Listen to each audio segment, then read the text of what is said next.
how can there be a coronavirus if there is a loving God? Well, as you say, this is a complex question.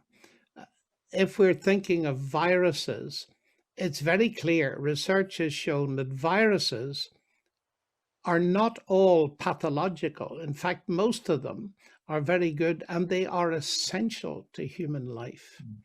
It's the same with earthquakes and movement of tectonic plates. If the tectonic plates didn't move, life would be impossible. Now, this raises a huge question that many people ask. They say, could not God have made a universe in which these things didn't happen? You see, there's nothing wrong with tectonic plates, but the problem is if you build houses above a fault line, you might get killed in an earthquake as a result. And so the questions multiply. Could God not have made fire that warmed us but didn't burn? Could he not have made electricity that wasn't dangerous?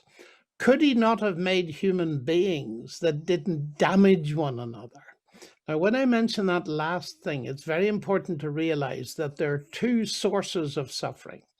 There's the moral evil that people do to one another. And then there's what we call natural evil. That is COVID, cancers, tsunamis, earthquakes, and so on.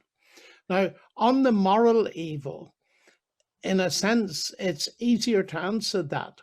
Because when people say to me, could God not have made a world in which the beings in it didn't hurt each other? I say, of course he could. And we can as well. We can make robotic worlds, which are quite harmless if we program them the right way. But what I say to people is, such a world could exist, but you would not be in it because you are wishing yourself out of existence. You are a moral being. You can make choices, yes or no. And that is a wonderful gift. Why is it a wonderful gift?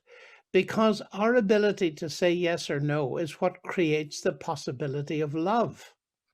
If you were a robot pre-programmed, love does not exist. Morality does not exist. We live in a world in which both love and morality exist. And I therefore say, look, clearly God took a risk in making beings like us, but was it worth it? And then I go back to my own family and I say, look, when I had my first child, a little girl, I held her, and why I thought of this, I just don't know. I thought, you know, little girl, you could grow up one day to reject me. Well, why would you have children then? Well, we know, we hope that with love in the family, our children will grow up and they will love us, and we feel the risk is worth taking.